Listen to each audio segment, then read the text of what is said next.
Pero nakiusap po ako na unahin na lang po yung doktor niya at yung ambulansya. Lahat naman may constitutional right to seek medical attention when needed. Lahat ng Pilipino, dating presidente man o normal na mamamayan, lahat ay may karapatan na masiguro ang kalusugan at kaligtasan. Nakakalungkot na isang bagay na ating ipinaglaban para sa Pilipino, hindi maibibigay po sa dating Pangulo na minamahal ng marami. Ganyan ba po ang dapat na trato sa taong minahal ang bayan at minahal din ng taong bayan? Madam Chair, mataas po ang aking respeto sa kapulisan. Lalo na po sa mga babae, mataas po ang aking respeto sa kanila. Noong nakaraang administrasyon, nanumbalik ang respeto ng ating mga kababayan sa kapulisan. Taas noo po ang ating kapulisan, ang ating mga sundalo. As its highest ang respeto sa PNP. Inuna namin ang pagtaas ng sahod ng uniform personnel dahil alam namin kung ano ang sakripisyo ninyo para sa bayan. Ako mismo bilang SAP noon, ako po nangulit no na may sakatuparan po ito dahil minahal namin ang kapulisan. Ngunit nakakalungkot, Madam Chair, na nung nandun ako sa NAIA, nakikita niyo naman po sa video, nagtanong lang po ako sa PNP spokesperson kung saan kami dapat pumunta. Dahil sabi ni Chief PNP Marbil sa 250 po. Nilapitan ko po ang inyong spokesperson at hindi po ako sinagot, tinakbuhan po ako. Sana naman bilang spokesperson, konting sagot lang naman po. Konting respeto, sumusunod naman po kami sa batas. Hindi naman siguro dapat ipagkait sa atin ang respeto at higit sa lahat ang katotohanan. Sa totoo lamang po, ilang beses na po nagsinungaling si now Brigadier General Jean Pardo. Sana po, ma'am, bilang spokesperson, totoo lang po ang sabihin mo, alang-alang sa bayan. Your duty is to be loyal to our flag and to our country. Minahal namin kayo ni dating Pangulong Duterte. Sana, konting respeto lamang po. Kung nagawa niyo yan sa akin, magsinungaling, mas nagagawa niyo po yan sa ibang tao. Respeto lamang sana. Gaya ng pagrespeto at pagmamahal namin sa uniform personnel. Pangalawang beses na po ito na hindi ka sumagot ng totoo. Sa interview mo, sinabi mo nagpupunas lang ng pawis ang ilang pulis na nakuna ng video na umiiyak habang inaaresto si Pangulong Duterte. Mapigilan mo bang umiyak? Nasasaktan po yan. Doon lamang po tayo sa katotohanan at piliin nyo lang laging magsabi ng totoo alang-alang sa bayan.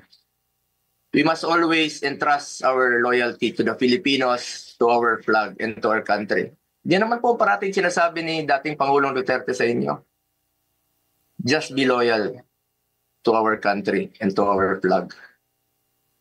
Last, gusto nating malaman kung may nalabag ba na proseso ang pamahalaan, nabigyan ba po ng due process ang Pangulo dahil kung seryoso tayo sa pagbibigay ng hustisya, unang konsiderasyon dapat ang karapatang pantao at ang pagsunod sa due process. Sa totoo lamang po, hindi na po tatakbo si Tatay Digong sa inyo. Di na niya kayang tumakas. At alam niyo po yun. Di na niya kaya kayong takbuhan. Dahil hirap na nga siyang maglakad, nagsusungkod na nga lang po siya. Imbis na umunlad, bigla tayong umurong. OFWs, pinapauwi natin. Noon, ginagawa natin ang paraan. In fact, si dating Pangulong Duterte, sumusulat yan sa mga king o sa leader ng ibang bansa para makauwi. And even nagre-raise tayo ng blood money para makauwi lang yung mga kababayan natin. Pero bakit baliktad niya yan? Bakit isinuko po ang sarili nating lahi? Hindi ko lubusang matanggap na siya ay nililiti sa ibang bansa gayong siya ay isang Pilipino. Samantalang mayroon naman tayong maayos na judicial system sa ating bansa na nirerespeto. Kasarinlan yan bilang isang bansa. May sarili tayong batas, may sarili tayong proseso, may sarili tayong korte at may kakayahan tayong panagutin ang sinumang nagkakasala sa ating bayan. Madam Chair, this is now a matter of principle, justice, and humanity. Hindi ba't may sarili tayong sistema ng hustisya? Kapag may Pilipinong nagkasala, dapat tayo po ang husga. We must protect our citizens and we must stand as one. Dagdag pa dito, Madam Chair, mula noon hanggang ngayon, naninindigan naman po si Solicitor General Minardo Guevara na walang jurisdiction ng ICC sa ating bansa.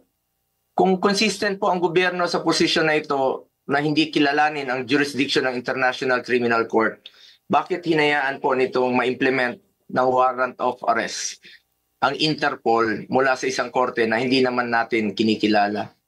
Kung wala naman talagang jurisdiction at may warrant of arrest ang Interpol o ICC, sana binigyan muna ng pagkakataon ng gobyerno through the proper authority like judicial court na i-verify o suriin ang validity ng arrest sa warrant.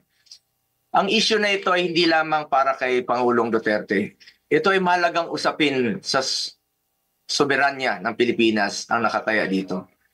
Alang-alang sa ating mga bayaning nagbuwis ng buhay upang makamit lang ang ating kalayaan.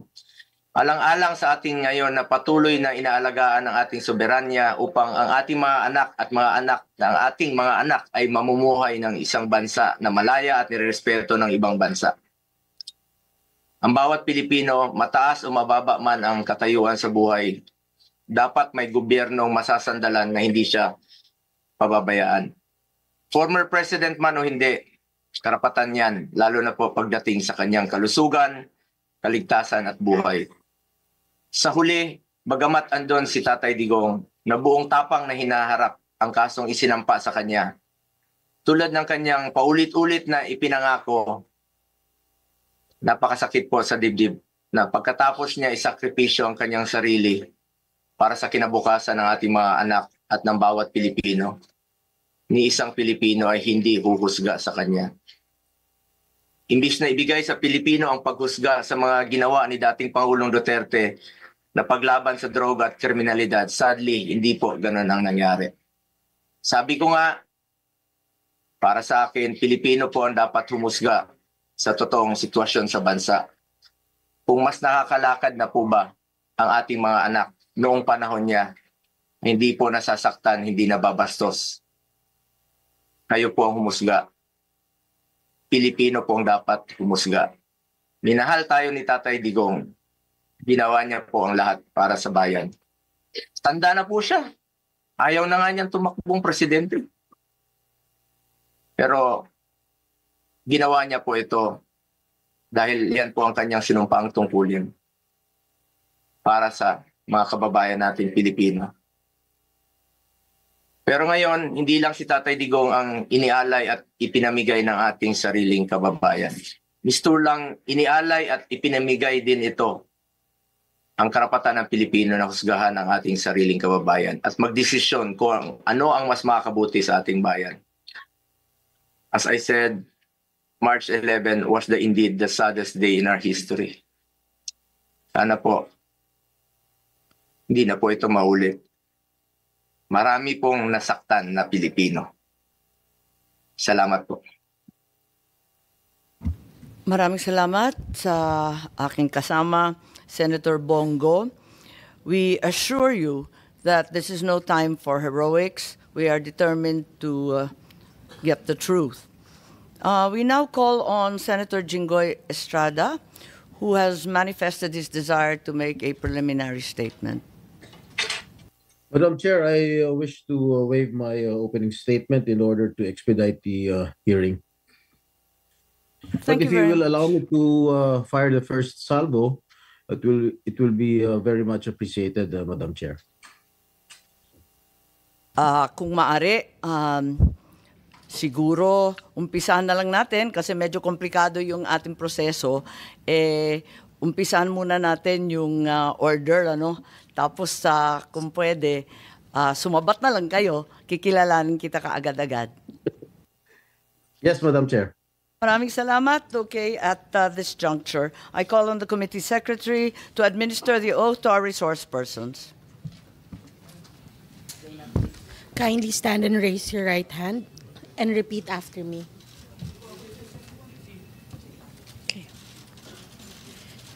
I state your name.